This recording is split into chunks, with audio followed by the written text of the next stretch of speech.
Fitness को लेके सबके अपने अपने ना तथ्य होते हैं, तर्क होते हैं और सबके अपने अपने माइंडसेट होते हैं। उसके साथ ही हर किसी का प्रोफेशन अलग होता है। कोई डॉक्टर होता है, कोई लॉयर होता है, कोई इंजीनियर होता है, कोई मैकेनिक होता है, कोई कार वॉश करने वाला होता है। छोटे से बड़े तक हर एक लेवल पे अपने अपने हिसाब से फिटनेस का एक अलग अलग मतलब होता है। तो आज हम लोग बेसिकली एक ऐसे पर्सन से बात करेंगे जो प्रोफेशन से तो डॉक्टर है, बट वो ये बताएंगे कि फिटनेस की क्या वैल्यू है, क्या मतलब है और उनके अकॉर्डिंग फिटनेस का एक्चुअल में क्या अर्थ है। Hey guys, welcome back to DS fitness. एक बार फिर से आप सभी का स्वागत है हमारे साथ इस फिटनेस चैनल में जिसका नाम है डीएस फिटनेस। आज हम लोग बेसिकली बात करने वाले हैं फिटनेस के ऊपर। फिटनेस का हर किसी का अपना अपना एक नजरिया होता है, तो आज हम लोग एक डॉक्टर के नजरिए से देखते हैं कि फिटनेस का क्या मतलब होता है, किस तरीके से उसे मेंटेन रखना चाहिए और क्या उसके एक्चुअल में क्या मतलब है। सो आज हमारे साथ हमारे फिटनेस चैनल में स्पेशली इनवाइटेड है मिस्टर आलोक गुप्ता। ये अपना इंट्रोडक्शन बेसिकली खुद देंगे, मैं इनके बारे में अभी कुछ नहीं बताने वाला। Mister Alok. Hello sir, good evening and thank you for inviting me to your show. I am Dr. Alok Gupta. I am an orthopedic surgeon by profession. मैं आलोक हॉस्पिटल में as a chief orthopaedic surgeon कार्यरत हूँ और मैं वहाँ पे MS भी हूँ। मेरी क्वालिफिकेशंस है, मैं MBBS हूँ, MS ऑर्थोपेडिक्स हूँ सफदरजंग हॉस्पिटल से, और मैंने इंग्लैंड से FRCS कर रखी है। सो दैट्स ये मेरी क्वालिफिकेशन। सो आज हमारे साथ मिस्टर आलोक गुप्ता हैं, डॉक्टर है, सर्जन है, ठीक है, एक बहुत अच्छे सर्जन है ऑर्थोपेडिक्स के और बहुत क्वालिफाइड भी हैं। तो आज बेसिकली सबसे पहला जो सवाल इनसे होगा वो ये होगा कि सर एक्चुअल में हर किसी के लिए फिटनेस का ना एक अलग मतलब होता है। इस वर्ड को ना अलग अलग डिफाइन करते हैं लोग। हर प्रोफेशन में उनको जिस तरीके से टाइम मिलता है या जिस तरीके से वो अपने आप को मेंटेन रखते हैं। तो आपके हिसाब से, आपके प्रोफेशन के हिसाब से फिटनेस वर्ड का मतलब बेसिकली आपके हिसाब से क्या है?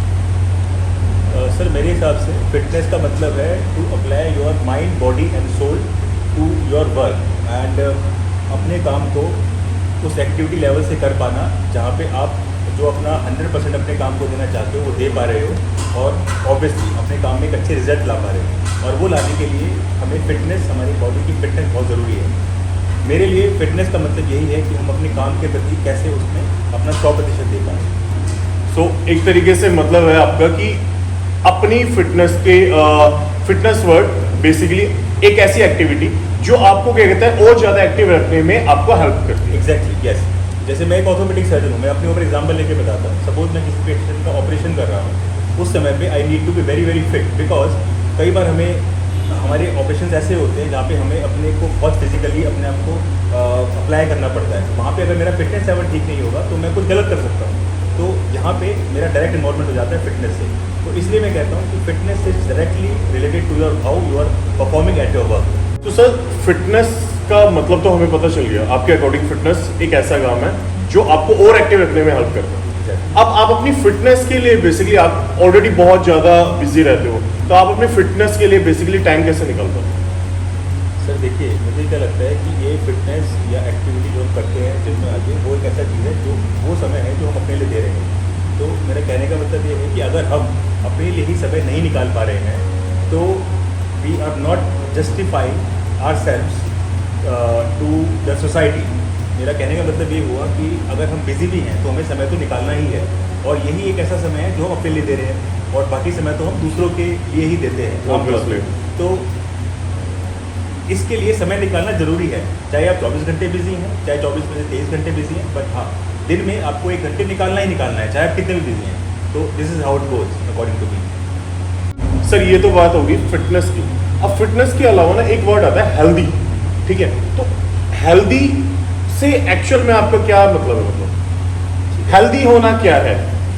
तो देखिए, मैं डॉक्टर हूँ तो मैं इसको मेडिकल लैंग्वेज में डिफाइन करूँगा। एक टर्म होती है, इसको बोलते हैं बॉडी मास इंडेक्स, BMI।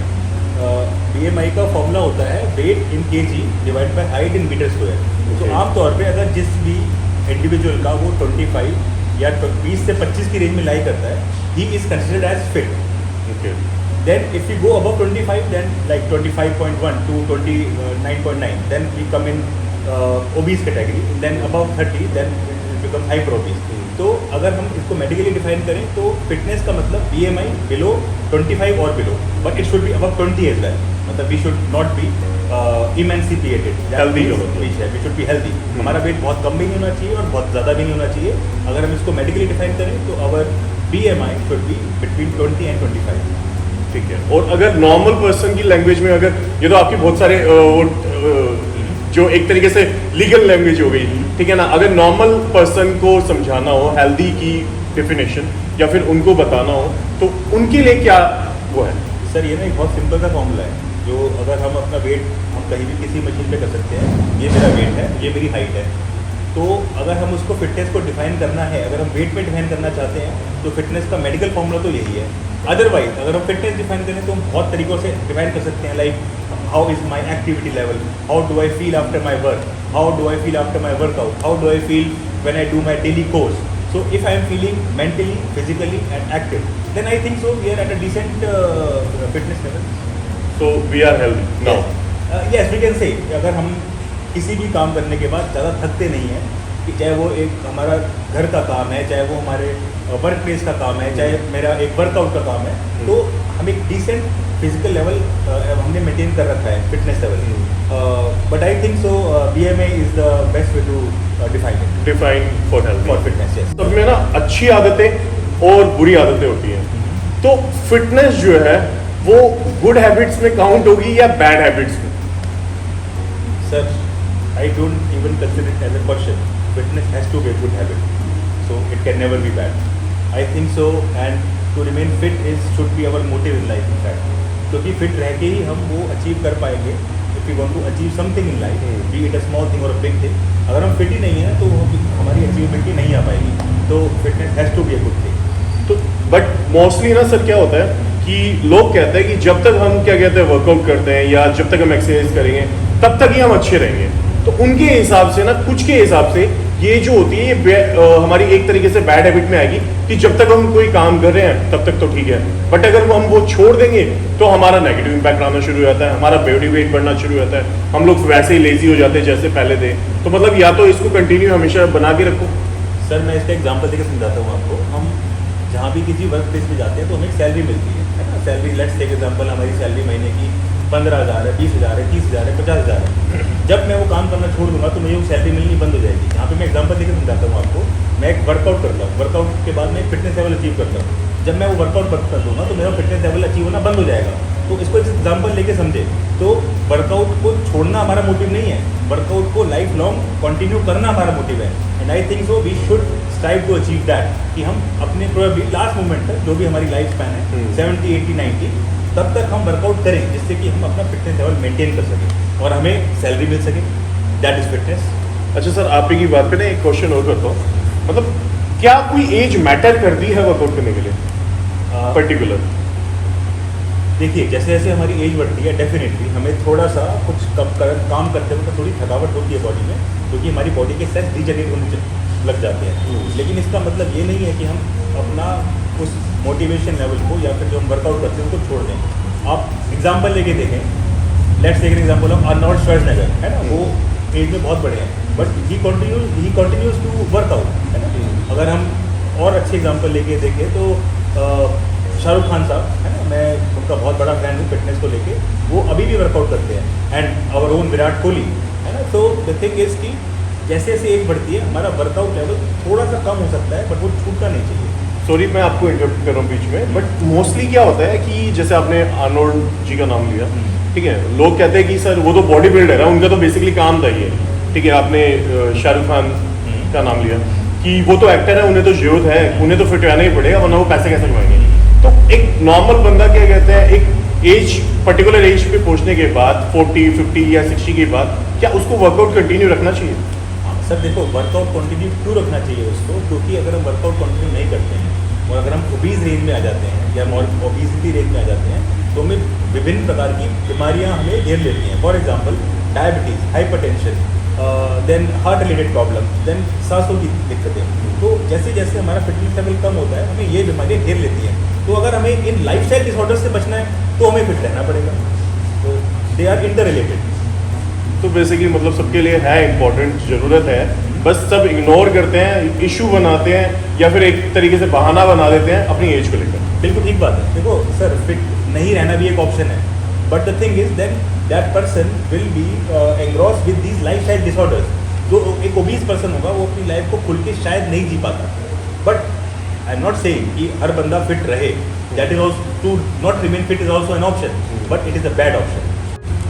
तो सर एक क्वेश्चन मेरा आपसे ये है कि जिम सेंटर्स हो गए, योगा सेंटर हो गए या मेडिटेशन सेंटर्स वगैरह हो गए जो हमें एक तरीके से स्ट्रेस रिलीफ करने में हेल्प आउट करते हैं, बॉडी की एक तरीके से हेल्प करते हैं बॉडी बनाने में, उसको मेंटेन रखने में. सो ये जिम सेंटर्स एक्चुअल में अच्छे हैं या फिर एक पैसा कमाने का जरिए है? सर देखिए, अगर कोई भी संस्था या वो जिम है या मेडिटेशन सेंटर है, योगा सेंटर है, अगर किसी को एक हेल्प दे पा रही है तो basically it has to be in the benefit of the individual. तो मेरा कहने का मतलब है हम पैसे को इतना तवज्जो ना दें. यहाँ पे हम फिटनेस की बात कर रहे हैं और मेरे हिसाब से फिटनेस को हम पैसे से कंपेयर कर ही नहीं सकते हैं. अगर हम फिट हो गए ना सर तो पैसा तो बहुत कमा लेंगे. और कोई भी सेंटर अगर खुला है, अगर थोड़ा बहुत वो अर्न करने की कोशिश कर रहा है तो I think so it is good. Because हमारा जो मोटिवेशन होता है वो थोड़ा सा मनी होता ही है हमेशा. तो इसके जरिए से अगर हम किसी को फिटनेस दे पा रहे हैं तो मेरे हिसाब से हमें वो तवज्जो फिटनेस में देना चाहिए rather than whether that center is making money or not. हमें ये देखना पड़ता है, ये देखना होगा सर कि हमें वो सेंटर रिजल्ट कैसे दे रहा है. क्या वो वास्तव में जो भी उनके पास पब्लिक क्लाइंट्स आ रहे हैं, जैसे आप इस सेंटर पे क्लाइंट्स बोलते हैं, मैं हॉस्पिटल में पेशेंट्स बोलता हूँ, क्या हम उनको अच्छा रिजल्ट दे पा रहे हैं? अगर अच्छा रिजल्ट दे पा रहे हैं तो मेरे ख्याल से हमें मनी के बारे में नहीं सोचना चाहिए. अगर मैं इसको मैं हर चीज़ को एग्जाम्पल देके समझाता हूँ. सपोज फॉर एग्जाम्पल हम विराट कोहली साहब की बात करें तो उनको, मेरे को लगता नहीं है कि उन्हें एक कंसर्न होगा कि मैं कितने पैसे दूँ अपने जिम सेंटर को. हो सकता है वो एक जिम सेंटर को he probably he can purchase that. हाँ, उन्होंने खोल भी लिया है, खोल भी लिया है. तो मेरा कहने का मतलब सर ये है कि हमें मनी को तवज्जो ना देके हमें तवज्जो इस बात को देनी है कि वो सेंटर रिजल्ट कैसा दे रहा है. अगर वो फिटनेस का रिजल्ट दे पा रहा है तो it is in the benefit of society only. And I do not consider little और minor money making as a major concern. मेरे हिसाब से मैं उस चीज़ को देखता ही नहीं. मेरा नेचर इस टाइप का है and that is what my thought process is. अच्छा सर, जिम में ना आजकल क्या कहते हैं, चलो हम जिम सेंटर की बात करते हैं, आई एम जिम ओनर, तो मैं अपने जिम की बात करता हूँ. बेसिकली जब कोई बंदा जिम में नया नया आता है तो उसकी एक्सपेक्टेशन ना बड़ी हाई होती है. मतलब कि जो एक छोटा सा बेबी, अगर मैं जैसे हमेशा बोलता हूँ अपनी वीडियोज़ में कि एक छोटे से बच्चे को भी ना इतने से इतना होने में ना 9 महीने लगते हैं, ठीक है. बट जो एज ए क्लाइंट जो एक्सपेक्टेशन जो हाई होती है ना उनकी, वो इस तरीके से होती है कि हम लोग 30 दिन में ऐसा अचीव कर लें जैसा कोई ना हो. मतलब हम ऐसे बन जाए जैसा एक पर्टिकुलर सीट पे बैठा हुआ जिम ओनर है, या फिर क्या कहते हैं एक बॉडी बिल्डर है, या एक फिटनेस, आपने शाहरुख खान की बात की, तो जैसे वो है. तो एक्सपेक्टेशन बड़ी हाई होती है. ये एक्सपेक्टेशन रखना अपने आप से सही है या नहीं? सर ये एक्सपेक्टेशन रखना बिल्कुल गलत है और हमें इस एक्सपेक्टेशन के साथ किसी भी सेक्टर को ज्वाइन करना भी नहीं चाहिए, क्योंकि हम उस चीज़ को फिर लॉन्ग टर्म में सस्टेन नहीं कर पाएंगे. जैसे आपने बोला कि एक बच्चे को भी माँ की गोद में 9 महीने लगते हैं धीरे धीरे बड़ा होने में. अगर वो बच्चा 1 महीने में पैदा हो जाएगा तो वो सस्टेन नहीं कर पाएगा अपने आप को. तो कहने का मतलब ये, हमारा मोटिवेशन लेवल ऐसा होना चाहिए जो हमें ये देखना होता है कि हमारी लॉन्ग टर्म सस्टेनेबिलिटी कैसी है. और लॉन्ग टर्म सस्टेनेबिलिटी हमेशा परसिवरेंस से आती है, और वो 1 महीना मैं परसिवरेंस को नहीं मानता. परसिवरेंस मीन्स अगर हम कॉन्टिन्यूसली एक जगह पे जा रहे हैं 6 महीने, 7 महीने, 8 महीने, फिर हम अपना रिजल्ट कंपेयर करें and then we despite of that 6 months हम फिर भी कंटिन्यू करें उसको. ऐसा नहीं है उसको बंद कर दें. तो जो 1 महीने के लिए आ रहा है प्रोबेबली मैं कंसिडर करता हूँ वो इंटरेस्टेड ही नहीं है अपने आप को फिट करने में. उसका बेसिकली मोटिव सिर्फ ये होगा कि जाना है, मुझे फोटोज वगैरह क्लिक करनी है और शो ऑफ के लिए एक स्टैंडर्ड मेंटेन रखने के लिए, हाँ. या फिर लोगों को शो ऑफ करने के लिए, हाँ. ये दिखाना है कि yes I am going gym. Fitness show off, exactly sir, fitness show off क्यों करनी है? फिटनेस अगर मैं फुल लाइट फील करूंगा तो मुझे अंदर से अच्छा फील होगा, मेरा काम में मन लगेगा और मेरी फोटोज भी अच्छी आएंगी. डेफिनेटली. सर आपको बेसिकली कितना टाइम हो गया वर्कआउट करते हुए और आपने क्या अचीव किया? सर देखिए, मेरे को हो गया अराउंड 1.25 साल हो गया मेरे को इस जिम में आते हुए. और उसका एक रीज़न ये भी है कि मेरा थोड़ी बिल्कुल अक्रॉस द रोड है, तो मेरे लिए आना बहुत कंफर्टेबल है. Let me be very honest, मैं बहुत ऑनेस्ट हूँ इस बात को लेकर. हाँ, अब आपने पूछा क्या अचीव किया. मैंने ये अचीव किया कि मेरा एक्टिविटी लेवल काफ़ी हद तक बढ़ गया है मेरे को थकावट महसूस नहीं होती अपने काम करने में। हाँ, लेकिन I belong to a family where my father, my grandfather, my uncles are obese, वो मोटे हैं। तो मुझे थोड़ा सा अपना, अगर मैं BMI की बात करूँ, बॉडी मास इंडेक्स की, वो लाने में थोड़ा सा इशू आ रहा है, but I am working upon that and with your help I will achieve that. Definitely. अच्छा, स्ट्रेस क्या एक्चुअल में वर्कआउट करने के बाद स्ट्रेस दूर होता है? सर मेरे को खुद को ये फील होता है कि मैं पूरे दिन काम करने के बाद जब 1-1.25 घंटे जिम में दे देता हूँ तो आई फील वेरी हैप्पी। हाँ, एक और बात होती है, वर्कआउट करने से एंडोर्फिन रिलीज होते हैं, which is basically a stress busting hormone. तो जब वो रिलीज होता है तो you start feeling happy, you start feeling light, खुद से खुशी महसूस ही होती है महसूस कि हाँ होती है। हाँ, तो I think so happiness is our motive in life. तो अगर एक वर्कआउट वो चीज़ दे पा रहा है और मेरी स्ट्रेस को रिलीव कर पा रहा है, तो I think so I would want to invest in that. तो क्या एक्चुअल में क्या कहते हैं, वर्कआउट को एज लाइक एक रिस्पॉन्सिबिलिटी या प्रायोरिटी ना रखकर इसको एक्चुअल में एक हॉबी बनाया जा सकता है? Exactly, we are coming to a very right point sir. मेरे हिसाब से हमें अगर कोई हॉबी चुननी है तो वो फिटनेस होना चाहिए। अब हम एक सही ट्रैक पे जा रहे हैं, हमें हॉबी ये नहीं चुनना चाहिए कि हम नेटफ्लिक्स देखने बैठ जाएं या फिर हम रात को बैठ के प्रोबेबली ऐसी एक्टिविटी में अपने आप को इन्वॉल्व करें which are not good for our body. हमारी हॉबी एक फिटनेस होना चाहिए, और फिटनेस तभी हो सकती है जब हम कोई वर्कआउट कर रहे हैं। वो हम जिम में भी कर सकते हैं, हम पार्क में जाके भी कर सकते हैं, हम योगा सेंटर में भी कर सकते हैं। तो the thing is we should feel active and we should work towards fitness. Sir, बहुत सारे लोग ऐसे हैं जिनके पास टाइम नहीं होता, या बहुत सारे लोग रीजंस देते हैं कि हम लोग ऐसा नहीं कर पाए, या फिर मैं अपनी फिटनेस को कंटिन्यू नहीं रख पाया। तो बेसिकली उनके लिए आपकी राय क्या? सर, मेरी राय उनमें यह है कि इस बारे में कि एक टर्म मैं मानता हूँ कि ना से हाँ अच्छा। अगर वो इंडिविजुअल 6 में से 3 दिन भी आ पा रहा है, बट वो परसीवर कर रहा है, परसीवर मतलब वो लगातार आ रहा है, 1 महीने 2 महीने 3 महीने लगातार आता जा रहा है। हाँ, कुछ सर्कमस्टांसेस की वजह से, जो कि रीज़न वैलिड होना चाहिए, वो नहीं आ पा रहा, तो I think so we can accept that. But अगर सपोज वो 6 में से 1 ही दिन आ रहा है तो उसका मोटिवेशन लेवल नहीं है आने का, and he is not serious about his fitness, his और हर फिटनेस। तो परसिवरेंस अगर है और वैलिड रीजंस की वजह से वो नहीं आ पा रहा, लेकिन परसीवर कर रहा है लगातार 1 महीने 2 महीने 6 महीने, ही इज कंटिन्यूइंग, तो I think so we can accept that considering the reasons for not coming are valid and they are not vague. तो अगर उन्हें कुछ रिजल्ट चाहिए तो बेसिकली उनको कितना टाइम चाहिए? सर देखिए, मुझे ऐसा लगता है कि फिटनेस एक ऐसा टॉपिक है जो कि हमें और ऐसा चीज़ है जो कि हमें डेली करनी चाहिए। तो मैं पर्सनली एडवोकेट करता हूँ कि we should do workout 6 days a week। मैं नहीं कर पाता because of my profession, because of some emergency come, and I seriously, मुझे बड़ा दुख होता है कई बार कि मैं नहीं आ पाया। बट द थिंग इज़ कि हाँ, आपने जो सवाल पूछा, मुझे लगता है कि हमें 7 में से 6 दिन तो वर्कआउट करना ही चाहिए। बट हाँ, एक टर्म ना से हाँ अच्छी वाली बात को सोच के, if the reasons are valid then we can, and if the person is persevering then we can basically give him some. Sir, basically जो वीक होता है वो 7 दिनों का होता है, ठीक है? 7 में से 1 दिन ऑफ होता है, संडे, है ना जी। पर कुछ जिम, कुछ सेंटर संडे को भी ओपन रहते हैं। तो कुछ बंदे, कुछ लोग, पर्टिकुलर किसी का नाम नहीं लेंगे हम लोग, बट कुछ लोग जो पूरे 6 दिन जिम नहीं जा रहे, वो संडे को जिम जाते हैं, या फिर संडे को अपने योगा सेंटर्स वगैरह जाते हैं। तो किस पॉइंट ऑफ व्यू से जा रहे होंगे वो? सर देखिए, हमें ना उनका पॉइंट ऑफ व्यू में बहुत डीप जाने की, मेरा ही मानने की ज़रूरत नहीं है। बट मैं फिर ये कहूँगा कि उनका शायद मोटिवेशन लेवल उतना नहीं है कि वो जो वीक डेज है, जो 6 दिन आपने बताया, वो उस दिन नहीं आ रहे हैं और सिर्फ वो एक संडे को ही आ रहे हैं। तो हाँ, अगर कोई सेंटर संडे को खुला हुआ है तो वो वहाँ ज्वाइन कर सकते हैं। आई थिंक सो हमें बहुत डीप जाने की ज़रूरत नहीं है उसमें, कंसिडरिंग उनका अगर वो सिर्फ हफ्ते में 1 ही दिन आ रहे हैं, तो मैं मानता हूँ कि मोटिवेशन लेवल उतना नहीं है। But then to not be fit is also an option, but it is a bad option. अच्छा, एक हेल्दी पर्सन है, कोई हेल्दी सो लाइक मतलब ओवरवेट कोई पर्सन है, अगर उसको अपना वेट कम करना है तो एक्चुअल में उसको बेसिकली कितना टाइम चाहिए होगा?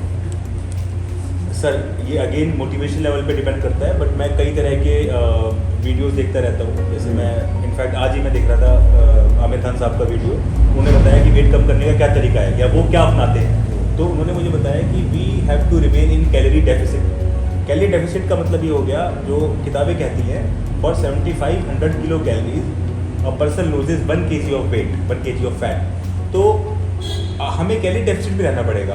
हम जितनी एक्टिविटी कर रहे हैं, सपोज हम जो भी हम एक्टिविटी करते हैं उसमें कैलोरी लॉस होता है। सपोज हम एक दिन में 2500 कैलोरी लॉस कर रहे हैं, तो अगर हमारा इंटेक 2500 कैलोरी से ज़्यादा है तो हमारा वेट बढ़ेगा ही बढ़ेगा, वो कभी कम हो ही नहीं सकता।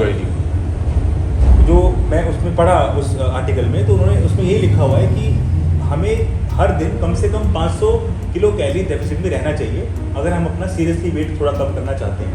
तो कुछ मैंने चीज़ें फॉलो करनी चालू करी हैं, आगे देखते हैं कैसा रहता है। सर अगर आप वर्कआउट वगैरह कर रहे हो तो बॉडी के अंदर ना बहुत सारी कमियां होती हैं, iron, phosphorus, calcium, vitamin D, iron, उसके अलावा प्रोटीन। तो कुछ जो सप्लीमेंट्स आते हैं या फिर कुछ जो मेडिसिन वगैरह आती हैं, तो क्या ये सही है एक्चुअल में? सर देखिए, being a doctor I am not a very big fan of supplements, but कुछ नेचुरल सप्लीमेंट्स जैसे कि whey proteins I tend to advocate, क्योंकि वो बेसिकली हमारी मसल को रिजुविनेशन में हेल्प करते हैं। वर्कआउट के बाद मसल में टीयर हो जाता है, तो if a protein is natural like whey protein, we can take that. So we can take, I think so I will not go beyond protein powder, because I am a medical professional. मैं थोड़ा सा supplement से बहुत दूर रहता हूँ, but हाँ आई think so way protein is good for me, if अगर वो आपके पेट को सूट कर रहा है, बिकॉज जब भी वर्कआउट करते हैं तो definitely the muscles get down, so you want to, जरूरत होती है बॉडी को कुछ ऐसे पर्टिकुलर चीजों की जो बॉडी की रिकवरी में हेल्प करे। एग्जैक्टली, जो मसल फाइबर्स की रिकवरी में हेल्प करे। सर आपका मेन फिटनेस रोल मॉडल कौन है? हर किसी का कोई ना कोई होता है, ठीक है। मेरा फिटनेस रोल मॉडल बेसिकली जोना ब्रांड थे, ठीक है। सो उनको देख के मैंने फिटनेस इंडस्ट्री में कदम रखा था, एक तरीके से बोल सकते हो स्टार्टिंग की थी, ठीक है ना। तो मुझे नहीं पता था मैं उस टाइम पे कोच बनूंगा या फिर मैं अपना खुद का जिम रन करूंगा। आपका भी कोई रोल मॉडल रहा होगा जिसको सोच के आप करते हो या फिर उसकी तरह फिट होना चाहते हो, दिखना चाहते हो, तो आपका बेसिकली रोल मॉडल को? सर मेरे 2 रोल मॉडल्स हैं करेंटली, एक जिनसे मैं नहीं मिल पाता और एक जिनसे मैं डेली मिल पाता हूँ। तो जिनसे मैं नहीं मिल पाता, जो मेरे दिमाग में चलते हैं, वो हैं शाहरुख खान साहब, जो इस एज पे भी आई थिंक सो वो शायद 58 या 59 ईयर्स के हैं, तो उन्होंने बहुत अच्छा एक फिटनेस लेवल मेंटेन कर रखा है कंसिडरिंग हिज एज। तो मैं उनको अपना एक फिटनेस रोल मॉडल मानता हूँ, लेकिन मैं उनसे मिल नहीं पाता। हाँ, लेकिन जिनसे मैं मिल पाता हूँ वो आप हैं, और मैं आपको फिटनेस में मैं आपको एक अपना रोल मॉडल मानता हूँ कि आप मुझे डेली इंस्पायर करते हो कि ये एक्टिविटीज़ करो जिससे कि आप फिटनेस लेवल मेंटेन कर पाओ। तो आप मेरे फिजिकल रोल मॉडल है और वो मेरे मेंटल रोल मॉडल है। अच्छा, एक चीज हो सर, मोस्टली ना एक ना वर्ड है डिप्रेशन, ठीक है ना। तो डिप्रेशन कब होना शुरू होता है और क्या वर्कआउट एक्चुअल में क्या कहते हैं हेल्प करता है डिप्रेशन को कम करने में? सर ये तो हमारी किताबों में लिखा हुआ है कि वर्कआउट या exercising is the best pill means best medicine for treating depression.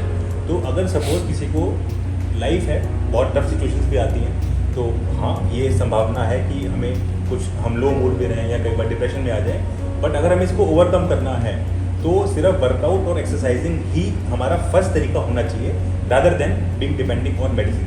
मेरे भी लाइफ में ऐसा फेज आया जब मैं एक डिप्रेसिव फेज में आ गया था, but exercising help me a lot. मुझे ध्यान है कि मैं सुबह मेरे फादर मुझको लेके जाते थे पार्क में, चल के दौड़ो। तो बट द थिंग इज़ कि वो मुझे ऑफ लेटली रियलाइज हुआ कि मुझे उसने कैसे हेल्प किया। तो जैसे हमने डिस्कस किया, एक्सरसाइजिंग हमारे बॉडी में एंडोर्फिन रिलीज करती है, फिर हमारा कुछ काम करने का मन करता है, तो that is how it helps. तो exercising is the best pill for depression. Sir एक सवाल मेरा ये था जो काफ़ी टाइम से मेरे मन में था और आपको आते हुए इतना टाइम भी हो गया, बट फिर भी मैं पूछ नहीं पाया। सर कुछ चीज़ें ना हमें विरासत में मिलती है, जैसे ज़मीन हो गई, जायदाद हो गई, वैसी हमारी कुछ बीमारियाँ भी होती हैं, जैसे डायबिटीज़ हो गई या थायराइड हो गया। सो क्या बेसिकली वर्कआउट इन सबको भी कम करने में हेल्प करता है या इन वर्कआउट का कोई फ़ायदा होता है इन सब चीज़ों पे? सर देखिए, ये अगर मैं एविडेंस बेस्ड मेडिसिन की बात करूँ तो जितने भी हमारे लाइफस्टाइल डिसऑर्डर्स हैं, जैसे कि डायबिटीज़ हो गया, हाइपरटेंशन हो गया, they are treatable if we keep our fitness level good, if we keep our body mass index below 25। आमतौर पे ये देखा गया है कि डायबिटीज़ के पेशेंट्स अगर अपना फिटनेस लेवल मेंटेन करें तो उनकी जो दवाइयाँ होती हैं वो छूट जाती हैं या कम हो जाती है। जो पेशेंट इंसुलिन पे होते हैं, सपोज हम डायबिटीज़ की बात करें, हाई ग्रेड डायबिटीज़ की, उनकी इंसुलिन छूट जाती है। तो yes, So this answers your question that yes, the fitness and the workout helps in treating these lifestyle disorders. अच्छा एक सवाल हो सर लास्ट, और टाइम ले लिया वैसे मैंने आपका, नहीं, ठीक है, नहीं। बट सर 2-3 साल पहले ना सबको याद है, आपको भी याद ही होगा, ऑब्वियसली आप डॉक्टर हो, कोरोना आया था, ठीक है। हाँ। कोरोना के टाइम पे ना सबको ना सिर्फ एक ही चीज याद थी कि काश हम फिट होते तो हम इस बीमारी से अपने आप को एक तरीके से सरवाइव कर सकते थे या अपने आप को बचा सकते थे। कोरोना की खत्म होने के बाद लोगों में ना बड़ी मोटिवेशन आई कि हमें वर्कआउट करना चाहिए, बहुत सारी रील्स बनी, वीडियोस बनी, लोगों ने आके हुंकारे भी भरे कि हाँ भैया हमें वर्कआउट करना चाहिए, ये करना चाहिए, वो करना चाहिए। तो बट अब एक्चुअल में वो चीज़ ना कम हो गई है, तो उसके ऊपर आपका क्या कहना है? सर देखिए, मैं हमारा एक सबसे, आपने शायद पहले दूसरा सवाल पूछा था, कुछ लोग होते हैं जो 1 महीने आके जिम को छोड़ देते हैं या वर्कआउट करना छोड़ देते हैं। तो यहाँ पे मैं इस चीज़ को इस एग्जांपल से कंपेयर करूँगा कि उस समय पे बहुत ये भयंकर महामारी आई थी और बहुत लोगों ने अपनी जान भी गंवाई। तो अगर हमारा मतलब मेरा ये मानना है कि शायद उनका मोटिवेशन लेवल उतना नहीं है कि हम उस फिटनेस को परसीवर कर पाए या फिर उस वर्कआउट को परसीवर कर पाए। तो हाँ, ये दिक्कतें हैं, उस समय पे लोगों को बहुत मोटिवेशन लेवल हाई था क्योंकि बहुत इमीडिएट नीड में थे वो, बट जैसे जैसे वो ग्राफ डाउन हुआ मोटिवेशन लेवल भी कम हो गया और शायद लोगों ने वर्कआउट करना भी छोड़ दिया या कम कर दिया। तो मेरे हिसाब से मोटिवेशन लेवल हमें बरकरार रखना चाहिए और we should work towards our fitness and workout तो हमें करते ही रहना चाहिए जिससे कि हम अपने फिटनेस को मेंटेन रख बॉडी सके, माइंड और सोल को रिजुविनेट कर सके और हम अपने एक्टिविटीज़ को अपना उसमें 100% दे सकें। सर कोरोना जब आया था, ठीक है, किसी ने एज्यूम नहीं किया था कि ऐसी भी बीमारी आ सकती है कि हमारी फिटनेस ही हमें बचा सकती है, ठीक है ना। तो क्या दोबारा कोई ऐसी बीमारी आ सकती है? सर देखिए, मैं इसमें ये बोलूँगा कि भगवान ना करे कि ऐसी कोई बीमारी दोबारा कभी आए, है ना, जिसमें कि इतने लॉसेस वगैरह हो, जान जाए, है ना, इतने लॉस ऑफ लाइफ्स हो। बट हाँ, we can never say that कि कोई चीज़ ऐसी कब आ जाए। तो इसलिए हम अगर अपना फिटनेस लेवल मेंटेन रख लेंगे तो सपोज कुछ चीज़ ऐसी भी आती भी है तो हमें उससे बचावट में मदद मिलेगी। It is always said that prevention is better than cure. तो let's go towards our fitness. So guys, आज की हमारी ये कॉन्वर्सेशन थी मिस्टर डॉक्टर आलोक गुप्ता के साथ। ये इन्होंने हमें बताया, कुछ अपने पॉइंट्स दिए, कुछ इनसे हमने बातें की फिटनेस के ऊपर, फिटनेस का इनका फिटनेस के लिए क्या मानना है क्या नहीं। सबसे पहले तो मैं थैंक्स करना चाहूँगा डॉक्टर आलोक गुप्ता को, जो आज स्पेशली उन्होंने हमारे लिए टाइम निकाला और एक्चुअल में हमारी ऑडियंस को और हमें बताया कि फिटनेस की एक्चुअल में क्या वैल्यू है। बट इसी के साथ हम लोग ना एक नई और वीडियो बनाएंगे डॉक्टर आलोक के साथ, जिसमें कि हम लोग उनसे और कई क्वेश्चन पूछेंगे। अभी ये हमारी वीडियो थोड़ी अधूरी है और ज़्यादा एक नई एक्साइटमेंट और क्या कहते हैं कुछ नए सवालों के साथ हम दोबारा आएंगे और जल्दी मिलेंगे हमारे इस फिटनेस चैनल पर, जिसका नाम है बेसिकली DS फिटनेस।